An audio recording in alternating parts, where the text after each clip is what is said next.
What if I told you that there's a way to satisfy a debt without actually paying it in cash? I'm talking about a method buried in commercial law that flips the burden back onto your creditor, and most of them won't see it coming. We've been conditioned to believe that the only way to settle a debt is with legal tender, cash or its equivalent, but in commerce, payment and tender are two different animals. The tender without payment method uses the difference to your advantage, and it's about making a lawful offer that, if rejected, can discharge the obligation by operation of the law. Now, before we dive into this video, this is not legal advice. This is not financial advice. Remember to tap into the information even after seeing this video. Number two, if you're brand new, hit the like button, hit the subscribe button. We are talking about concepts that nobody is talking about, nor will they even break it down so that the common person could be able to clearly understand it and apply it. All right. We're going to be specifically talking about the difference between tendering and payment. And a lot of times when it comes to tender and payment, we get confused and they use our confusion against us. Okay. So what I want to particularly bring up is the legal merit behind tendering and payment. And we're going to talk about some of the key things that backs up what payment and tender is. So first things first, what I want to start by talking about is the definition of tender. So the definition of tender is to unconditionally offer money or performance to meet an obligation. Okay. That's the definition of tender. So when I start to dive in and talk about tendering something, I'm talking about unconditionally offering money or performance to meet an obligation. That is what tendering is. But then we can go to the definition of payment. A payment is a performance of a duty, promise, or obligation, or a discharge of a debt or liability by delivering money or other value. So I'll bring this up because, again, what they will try to use against you is the fact that, hey, you said that you was going to pay this or you was going to submit a payment, but submitting a payment can also mean discharging a debt. So one may look at discharging as evasion, but the reality is like this is exactly what you need to be doing. Okay. So with that being said, understanding tender and payment, we can now dive into C3-603, which says that if a tender of payment of an obligation to pay an instrument is made to a person entitled to enforce the instrument and the tender is refused, there is discharge to the extent of the amount of tender of the obligation of the endorser and accommodation party having the right of recourse with respect to the obligation of which the tender relates. Long story short, is saying that if you tender a payment, right, and you to the person entitled to enforce, and they refuse it, then they forfeit their right to collect on the debt. The key is that payment here doesn't have to be a fiat currency. It could be any lawful medium recognized under UCC 1-201, where it talks about money. Where is it at? 201. It talks about money. Money means a medium of exchange currently authorized or adopted by a domestic or foreign government. Okay? So it doesn't say that money is fiat currency or only fiat currency or only the dollar. You get what I'm trying to say? Okay. So UCC 3-3 allows you to enforce you tendering a payment. And when they refuse it, it is discharge. It says it right there in the law. You dig what I'm saying? So that's UCC 3-603. But then we can also go to UCC 3-604 that says discharge by cancellation or renunciation. You dig what I'm saying? It says a person entitled to enforce an instrument with or without consideration may discharge the obligation of the party to pay an instrument by intentional voluntary act, such as a surrender of the instrument, destruction, mutilation, cancellation of the instrument, cancellation or striking out of the party signature, or addition of words of the instrument indicating discharge, or by agreeing not to sue or otherwise renouncing their rights against the party by a signed record. So to really break this down even further, if the party entitled to enforce voluntarily gives up the right, the debt can be discharged without actual payment. A refused tendered can be evidence of renunciation. So if you refuse my tender, my payment, you are renouncing. Okay, that's evidence right there. Your refusal is evidence. So this is why I'm going to ask you to, and I'm going to cite 3-603 for you to tell me that you refused it in written form. But then we can also dive into 31 USC 5103, 31 USC 5103. You feel what I'm saying? Breaks down what legal tender is. It says legal tender United States coin and current is United States coins and currency, including Federal Reserve notes, circulating notes of the Federal Reserve Bank and national banks, are legal tender for all debts, public charges, taxes, and dues. Foreign gold and silver coins are not legal tender for all debts. Now, let's break down what you guys are not reading, what you guys are failing to catch on, because they'll say that under 31 USC 5103 that legal tender is Federal Reserve notes. That's what this law is saying. But let's just talk about what this law is not saying, okay? And what this law is actually saying. All right. It says what it's actually saying is the United States coin and currency are legal tender for all debts, public charges, taxes, and dues. Now, United States coin and currency includes Federal Reserve notes and circulating notes of the Federal Reserve banks. It includes it. It doesn't mean it's only that. It means it's a part of United States coin and currencies. It doesn't say that it's not a promissory note. It's not a coupon. It's not a bill of exchange. It's not tender. It's not a negotiable instrument.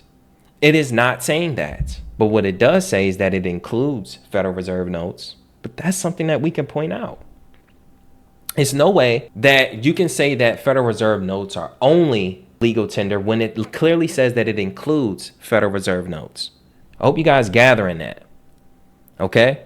So this defines that the U.S. recognizes what the U.S. recognizes as legal tender, but it leaves room for contractual agreements on other forms of settlements. So it doesn't mean that you can't settle any other way. You dig what I'm saying?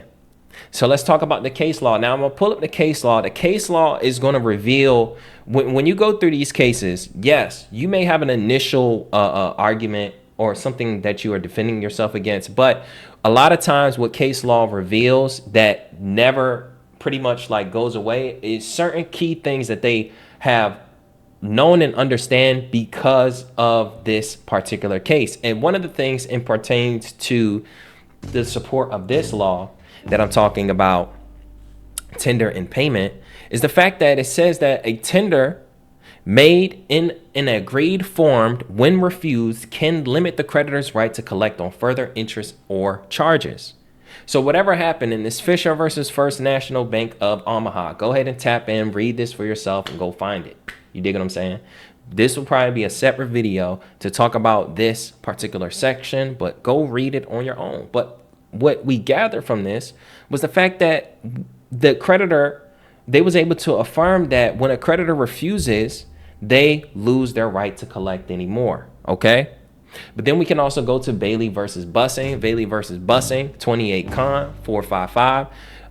Another case that essentially broke down that a refusal of tender extinguishes certain obligations. Okay. Take the time to look at Bailey versus Bussing and go ahead and look at Fisher versus First National Bank of Omaha. These are some repeat offenders. You dig what I'm saying? So you want to make sure to check those laws and those cases out so that you can be able to utilize this payment versus tender argument. Okay. Now I want to talk about how to properly utilize this method, how to properly understand payment versus tender and how to use it to your advantage. Okay. Number one, the first thing that you want to do is you want to prepare a tendered instrument. This can be a promissory note, a bill of exchange, or other negotiable instrument draw under UCC Article 3. So for those of you guys who don't know, Article 3 pretty much breaks down anything that has to do with negotiable instruments, how to properly format it, what to ask for, how you can enforce it, and things of that nature. Okay? It must be properly formatted though. It must have the date, amount, payee, a unconditional promise or order to pay, and your signature. So let me show you guys what that looks like real quick. A promissory note can look like this. Okay. You can probably go online, AI, and have them create you a promissory note, or you can tap into the school community and get that template down below. But it says, I, J. Monroe, do promise to pay City Finance Code the sum of $50,000. Repayment is to be made in the form of 300 equal payments at 6% interest or $322. Payable on the first of each month beginning 8/1/2005 until the total debt is satisfied. Signed by Jane Monroe, signature, promissory note. This is something that's actually a financial asset to the bank that they won't tell you. They won't tell you that they can take this piece of paper right here and literally exchange it for that 50 grand. And they can multiply it because of fractional banking. This is all in modern money mechanics. Okay. So obviously, like, one may put together this promissory note and expect it to immediately extinguish your debt. But no, this is you just tendering a negotiable instrument. This is only the first step to start the negotiation process. Okay. And you have to make sure it's properly formatted. Now, let's talk about how to make sure to condition it properly. Because you're not just going to send this negotiable instrument and call it a day. You have to send a letter with it called the conditional acceptance letter. You say, hey, look, I will conditionally accept, okay, I tender this lawful instrument in full satisfaction of this alleged debt, conditioned upon your return of the original wet ink note and proof of claim. So I'm asking for two things. I need you to show me the wet ink note so I can be able to review it. And I need you to provide the proof that you are still the legal holder in due course, that you didn't securitize this loan, that you didn't already make money off of this loan, that you didn't already charge off the debt, that insurance is going to pay you out, that you didn't fractionalize it, that you used your own source. Because if you did, then you can tender this instrument. But if not, return it back to me. Okay? This right here keeps you in honor while demanding verification, because you by law can demand verification. You by law can ask them for these truths, and they must by law prove this to you. So forget the conversation about you owing something. It doesn't matter if you are moving in honor, asking them for proofs, and then you will pay it. There's nothing wrong with you doing that. You are actually moving smart as a smart business owner. You dig what I'm saying? So not only that, with the conditional acceptance, you create an unconditional offer. The only conditional part is them providing the proofs of claims. If they cannot provide that, then there's nothing. I mean, this is not a valid agreement. Okay? Step 3, make sure you deliver it with record. Always send everything via certified mail with a return receipt requested, or deliver in person with a witness. This creates admissible evidence. This is evidence that you can be able to use in court if you make sure to put any type of documentation or put it on a record. Whether you're going to get it certified or notarized, get it notarized in them later rounds is even better. Okay? Because you're going to equip all your evidence and exhibits that would prove their standing, and you will have a notary pretty much sign off on this. Step 4, you want to make sure to document their responses or lack of responses. If you sent something on the 14th and they're supposed to get back to you by the 14th of next month, and they don't get back to you by the 14th of next month, then that is a lack of response. Okay? Your evidence will be your certified mail clearly getting received and you not receiving anything in that allotted time frame. I will have no documentation. And if you did send me something, show me proof. Show me proof that you sent me something on time. Okay, you did send me something on time, but what did you say? Did you even respond to my presentment? Because if a creditor refuses or fails to respond, they may be under dishonor under UCC 3-501, which breaks down in UCC 3-305, which gives you the ability to challenge somebody who dishonors you. When you present something, their presentment is a demand. When you demand something from someone or a creditor, that is a contract that was formed. The contract is for them to provide the proofs that you asked for. And this shouldn't be a problem, because under contract law, you have a right to demand and send presentments about that very contract or the accounting as it relates to the contract. Okay? So if they don't respond or they fail, you have documentation of that, of you clearly asking for something by a certain amount of time and they don't do it. And then number 2, if they refuse or return your tender, or if they are silent, this is something that you want to keep record of. Maybe even creating a journal. Look, it was 30 days and I haven't received a response from, credit collection management. Okay? I hope you guys gather it. Prepare the tender to tender the instrument using a promissory note, diving in and making sure to send a conditional acceptance with it, delivering it with the record, making sure you record everything, certified or notarized, and document their responses. Make sure you have a binder with their responses and any other evidence. Okay? Now, here's why it works in commerce. In commerce, a refusal of lawful tender can bar the creditor from collecting interest, fees, or even principal if the refusal violates the governing agreement. The tender shifts the burden. So here's what happens before the tender. Before the tender, you owe until the payment is made. You get me? You owe until the payment is made. But after you send a lawful tender and they refuse, they must prove why it's not payment and why they can still demand more. Okay? It's a risk shift. So from you being the debtor with the liability to now the creditor having to justify why they can accept your tender or payment. Okay? A lot of times we look at this and we're not focused on doing things in honor. So it now puts them in a position where they look wrong. They look like they're moving in bad faith. You are still moving in good faith. Me showing you the payment versus discharge is to dispel any theoretical feelings about this. It's to show you that there's real truth and legal merit behind everything. If you're not willing to do things properly, find the legal grounds and the legal merit behind it, it's no point in doing it. Okay? You're probably better off paying your debts. Don't go through the rigmarole and put yourself in a position to where now, you don't even know how to argue your claim or fight against their claim. And number 5, here's when you would practically use this. For credit cards. If it's a credit card, you want to offer a properly drafted bill of exchange, promissory note equal to the balance, okay, for the credit card. Now for your loans, you want to tender a note referencing the original contract terms and your rights under the UCC, so under the Truth in Lending Act, okay? You can ask for them to disclose information to you. Their non-disclosure is actually a violation of the Truth in Lending Act, and all your loans and credit cards fall under the Truth in Lending Act. And for collections, you can use debt validation where you're saying, hey, here's the settlement, prove you can refuse it. I need to verify this debt, and I need you to prove that this debt is enforceable, that you're the legal holder in due course. I need you to prove that there is value and consideration. I need you to prove this, and then I will pay it. I need you to show that this is a enforceable debt contract. Okay? So, credit cards, make sure that you are creating that bill of exchange or your promissory note, negotiable instrument.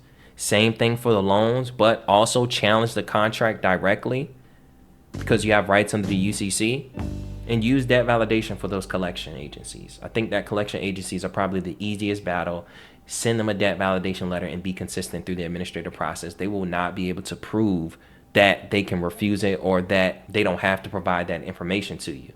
When it comes to debt validation, you're asking things like the accounting. You're asking them to prove their value and consideration, prove that there was an actual exchange. You're actually proving that they're actually asking them to prove that they're the legal holder in due course. And if they cannot prove this puts them in a position where they cannot enforce it.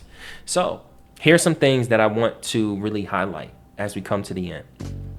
This isn't a magic paper trick. The tender must be lawful and compliant with the UCC and backed by documentation. Fraudulent or frivolous instruments can lead to criminal charges. Always keep the process in honor. Here's what can happen to you if you decide to not take reviewing this information serious. It says whoever, with the intent to defraud, draws, prints, processes, produces, publishes, otherwise makes attempts or causes the same, passes, utters, presents, offers, brokers, issues, sells, attempts, or causes the same, utilizes interstate foreign commerce, including the use of mails, wire, radio, or other electronic communication to transmit, transport, shift, move, transfer, or attempts or causes the same.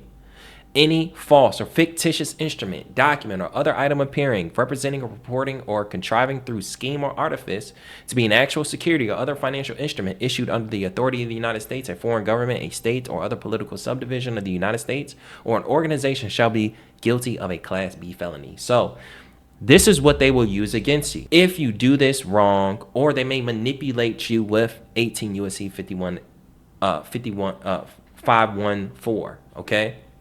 They may claim that what you are sending is a fictitious obligation, but this is where you have them prove that what you did was fictitious.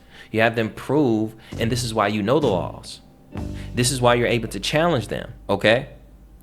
Because guess what? It's important for you to know this so they can't hit you with this and say you're doing something fictitious. Because guess what? How am I doing something fictitious if, number one, by law, if I put something is out there for full settlement and satisfaction under UCC 3-311, you must accord and satisfy it, okay? And you must prove that I didn't say that this was something that was a full settlement.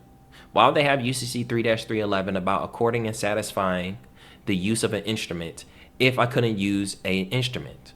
But we can also go to the fact of me tendering a negotiable instrument, a unconditional promise or order to pay a fixed amount of money. I'm just following the UCC. I'm not doing anything fraudulent. Okay?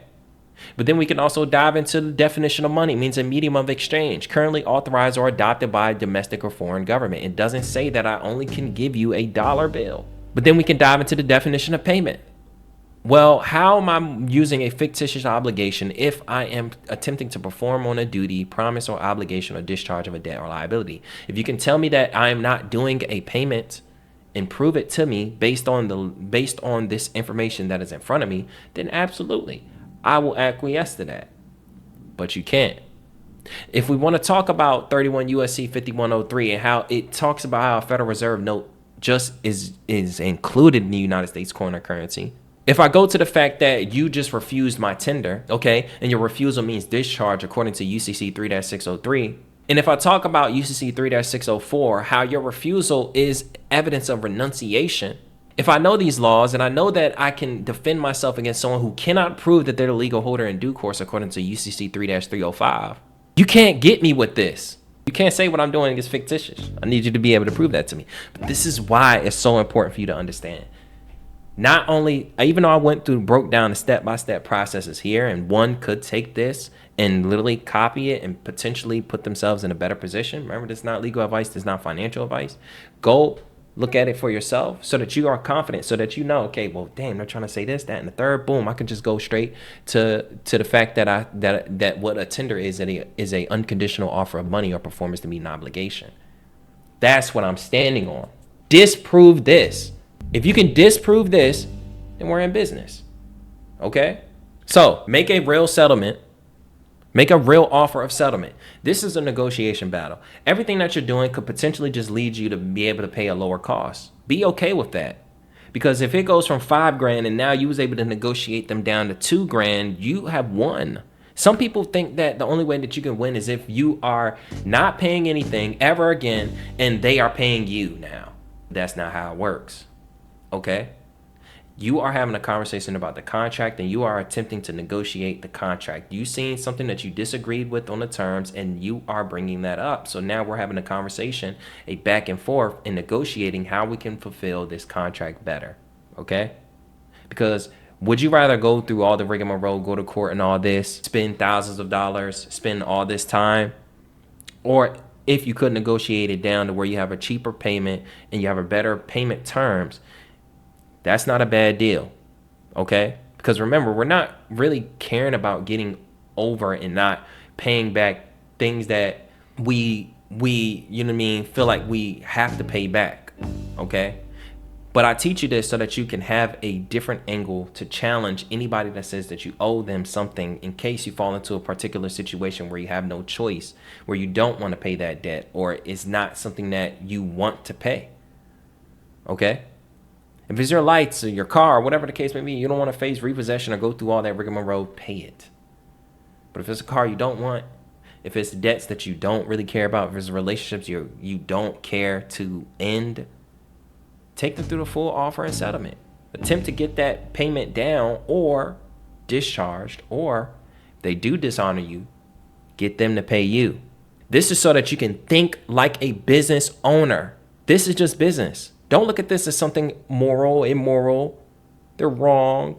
Don't look at that like that. Look at it as, okay, bet, am I moving properly so that I don't get taken advantage of? It's just like when you go to a car dealership, they say anybody gets approved. And you go in there thinking you're going to get approved with a 400 credit score, and they go in there and they say, boom, you got a down payment of $5,000. And then you look at the laws and you say, well, the laws say that you can't do this. Well, yeah, get up and go to the next dealership. Don't sit in that same dealership knowing that they're not going to honor that. And they take advantage of people's ignorance and desperation. Okay? Because you're desperate, you're going to spend the $5,000. Because you're desperate, you're going to get bad loan terms. Because you're desperate, you're just going to take whatever they give you. And someone can look at that as immoral, but it's just business. That's how I want you guys to move. Because if you know that they could potentially take advantage of you, you won't get upset because you're not going to fall in their trap. If they don't want to disclose certain information to you at the dealership or any type of sales situation, you're just going to get up and walk. You get what I'm saying? You want to make sure to follow through with proper notice of dishonor if they refuse. And you want to use evidence for negotiation or court, okay? So if you ever wanted to flip the table on a creditor without crossing legal lines, the legal tender of payment method might be the leverage that you need. So down below, I'll link my tender of payment template kit below so you can see exactly how to draft and send one. I'll put together a checklist so that you guys can be able to tap in. It's all going to be in my school community. You can tap into the school community for a 7-day free trial and be able to get all the templates and review all the templates on your own for educational purposes, okay? Not saying that you're going to be able to get through everything in 7 days, which is why you're able to really test it out, see what it's like, maybe even get some of the stuff for free. And if you feel like it's a community that you want to be a part of, stick around, okay? It's less than $1 a day. Also, anybody who taps into this school community also becomes an affiliate. So you can be able to, if you have your own credit repair company, consumer law, platform, whatever the case may be, you don't have a particular offer, you can use my school as an offer because you become an affiliate. Anybody who's tapped into the school community gets access to all of my courses, okay? So it's not just consumer law, the Complete That Guide, it's the 750 Accelerator, it's the Vibe Profit Machine. You're looking to make money online, it's all on there too. Number 2, if you tap into the school community, you feel like you want more one-on-one help, tap into my one-on-one mentorship.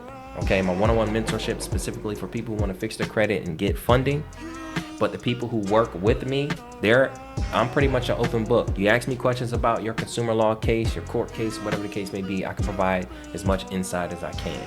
If you watch my YouTube videos, everything is there. So to pretty much be me breaking down whatever thing I've already taught and maybe direct you. Maybe you just need that accountability partner. That's only for people who want to work with me one-on-one. That is more of a premium coaching. So I would typically tell a person to tap into the school first. If you watched all my YouTube videos and you want more, tap into the school community. After the school community, reach out to me on school if you want to work with me one-on-one. But if you are ready, tap in with me, okay? Number 3, remember to hit the follow button on Instagram and Twitch at biz.nick and biz_nick. Tapping with me on this platform as well. Remember to hit the like button, hit the subscribe button. Remember to hit that notification button so that you can get a notification every time I post a video.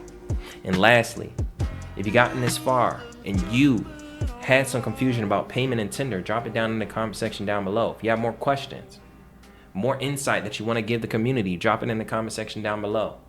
And if you've gotten this far, comment the word discharge. I love you guys and I'll see you guys in the community. This video is sponsored by the Fund Yourself Academy. My step-by-step system designed to help you fix your credit, get funding, and build real financial freedom from scratch. If you're tired of feeling stuck, overwhelmed, or just ready to stop living paycheck to paycheck, this is where it changes. Inside the Academy, I break down everything from consumer law secrets that they don't teach in school to how to remove negative items and boost your score, get access to business funding, and start building multiple income streams online. Whether you're just starting out or ready to level up your game and get the bag, this is your playbook. We've got tools, templates, dispute letters, mentorship calls, private community access, and an exact roadmap I use to leave my 9-to-5 and create time freedom. But only for a limited time, you can get access to the Fund Yourself Academy on a free trial basis for the next 7 days. And then after that, you pay less than $1 a day at $27 a month, if you like it. No fluff, just facts and just freedom. Go to thefundyourselfacademy.com or hit the link in the description to join now, because nobody's coming to save you, but you can fund yourself.